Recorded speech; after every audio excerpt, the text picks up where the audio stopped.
남편은 결혼 생활 10년 동안 저를 너무도 힘들게 했습니다. 틈만 나면 바람을 피우는 것도 모자라 도박에 술까지.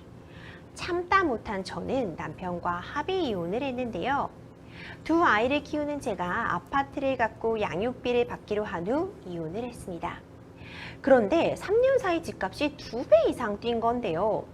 그러자 남편은 저에게 연락을 해 재산 분할을 다시 하자며 괴롭히고 있습니다. 남편은 아파트에 대한 재산 분할에 응하지 않으면 소송과 함께 양육비도 지급하지 않겠다고 협박을 하고 있는데요. 제가 어떻게 대응을 하는 것이 좋을까요? 이런 사연이 접수가 되었습니다. 굉장히 안타까운데요. 일단 우리 상담자님 사연 보신 소감, 변호사님 어떠신가요? 예, 요즘에 이제 집값이 급상승됐습니다. 이제 그렇게 급상승되니까 양육비를 좀 안 주겠다, 뭐 이런 상담이 많이 증가되고 있는 상황입니다. 맞습니다. 사실 집값이 오르니까 이혼하시면서도 뭐 이 정도 집값이 더 오른 다음에 재산 분할은 하기로 하자. 전 이런 케이스도 본 적이 있거든요. 예, 지금 맞습니다. 집값이 오르면서 또 웃지 못할 이런 해프닝이 일어나고 있는데요. 변호사님 그렇다면 이미 협의 이혼을 하신 상태잖아요. 예. 이런 상황에서도 재산 분할을 뭐 다시 할 수 있는지 다시 할 필요가 있는지 궁금하거든요. 예, 협의 이혼할 때 재산 분할에 대해서 합의를 했으면 다시 재산 분할하기가 어렵습니다. 근데 다만 이제 고의적으로 재산을 누락하거나 은닉하거나 이런 상황이 있으면 그렇죠. 재산 분할을 다시 할 수가 있습니다.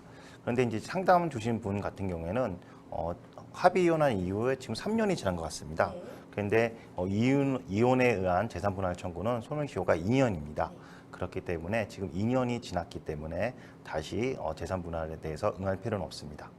그렇군요. 일단 그 소멸시효 2년도 지났고요. 예. 그것도 물론 다른 사정이 없이 단순히 뭐 재산이 크게 가격이 올랐다고 해서 바로 재산분할 다시 응할 필요는 없다. 이렇게 정리해 볼 수 있을 것 같은데요. 예. 일반적인 케이스의 경우도 어떻게 정해지는지 좀 궁금하거든요. 일반적인 재산 분할의 경우 뭐 대상과 비율 결정 어떻게 이루어지게 되나요? 예, 어떤 재산을 이제 대상으로 이혼 재산 분할에 대상으로 할까 고민이 많을 것 같습니다.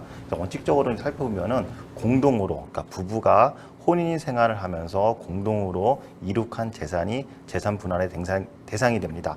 그래서 실질적으로 같이 직장 생활하면서 모은 재산뿐만 아니라 그리고 한 부부는 이제 직장에 다니고 또 양육을 하는 경우도 있잖아요. 이런 경우에도 같이 모은 재산에서 재산 분할 대상이 됩니다. 예를 들어서 아파트는 당연한 거고, 그다음에 뭐 전세 보증금, 그다음에 퇴직금, 그다음에 만약에 상가에서 장사를 했을 때 권리금, 이런 모든 것들이 재산 분할의 대상이 됩니다. 다만 개인적으로 자신이 도박을 해서 빚을 진 거에 대해서 상대방이 부담하냐, 이런 고민이 있을 텐데요. 이런 개인적인 도박 빚은 부부 생활을 하면서 같이 빚을 진 게 아니기 때문에 재산 분할이 대상이 되지 않습니다. 그러면 몇 퍼센트 정도를 내가 가져갈 수 있을까라고 고민이 많이 될 겁니다. 그럴 경우에 보통 이제 기여도라고 하는데요. 이 재산을 형성하는데 내가 얼마만큼 기여를 했는지에 따라서 좀 달라집니다. 지금 현재 법원에서는 50% 정도를 기여도로 생각하고 있습니다. 그리고 또 이런 고민이 있을 수 있습니다. 이거는 부부 사이에 같이 이룬 재산이 아니라 내가 부모님한테 증여받은 재산이거나 아니면 부모님이 돌아가셨을 때 나한테 상속받은 재산이다. 이렇게 해서 재산 분할이 되지 않을까라고 생각하시는 분이 있습니다. 원칙적으로는 재산 분할이 되지 않지만 그 상속 재산이나 증여 재산을 유지하는 데 상대방 배우자가 상당한 기여를 했다면 이 역시 재산 분할이 대상이 된다고 보고 있습니다. 그렇군요. 좀 여러 가지 요인들이 좀 종합적으로 고려되게 되니까 케이스 바이 케이스라고도 할 수 있을 것 같아요. 예. 기본적인 이런 원칙을 알고 계시고 정확한 내용은 또 상담을 받으시면서 좀 구체화하시는 것도 좋을 것 같다는 생각이 드네요. 우리 케이스의 경우 지금 전 남편이 재산 분할을 다시 하지 않으면 양육비를 주지 않겠다고 하고 있다고 해요. 좀 양육비 갖고 이러는 거 저 정말 개인적으로도 변호사로서도 좀 화가 나는데 변호사님 이거 가능한 얘기인가요? 양육비 안 줘도 되는 거예요? 예, 재산 분할과 양육비 청구는 별개입니다. 그렇죠. 예, 그 재산 분할은 이미 합의가 끝났고 그 가격이 부동산 아파트 가격이 올랐다 하더라도 나 양육비 안 줘도 돼 이런 법리는 없습니다. 그렇기 때문에 양육비는 여전히 받을 수가 있습니다. 그리고 양육비를 주지 않았을 때 어떻게 해야 되는지에 대해서 말씀드리겠습니다. 양육비를 상대방이 안 줬다 그러면 이행 명령 신청도 할 수 있고요. 그 다음에 상대방의 과태료 청구도 할 수 있고 또 감치 명령 신청도 할 수 있습니다.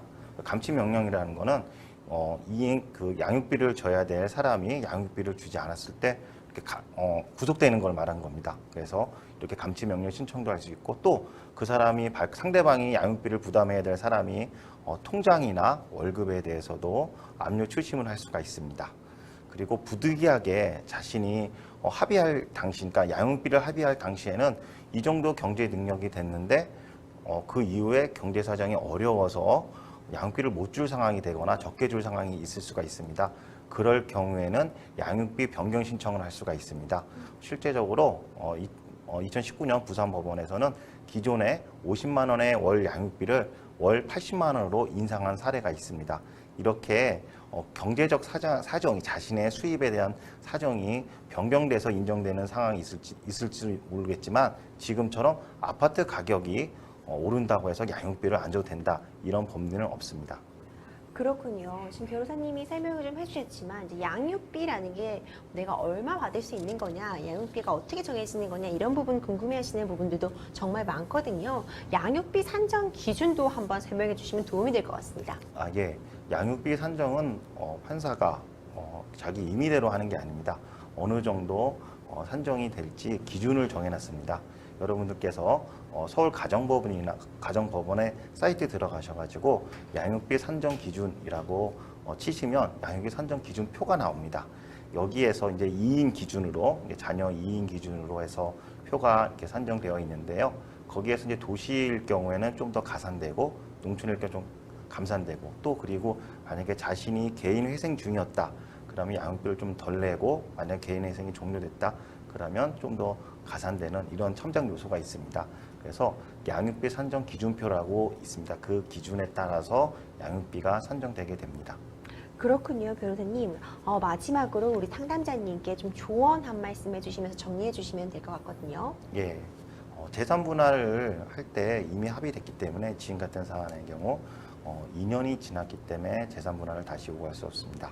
그리고 그 재산 분할 요구한다 하더라도 응하지 않더라도 양육비가 면제되는 건 아닙니다. 그렇기 때문에 양육비 청구는 여전히 할 수 있고 양육비를 주지 않을 경우 이해 명령 신청, 추심 명령, 감치 명령 신청 등을 통해서 양육비를 확보할 수가 있습니다. 네, 변호사님 조언해 주신 부분 잘 참고하셔서 좀 원만하게 해결되시기 바랍니다.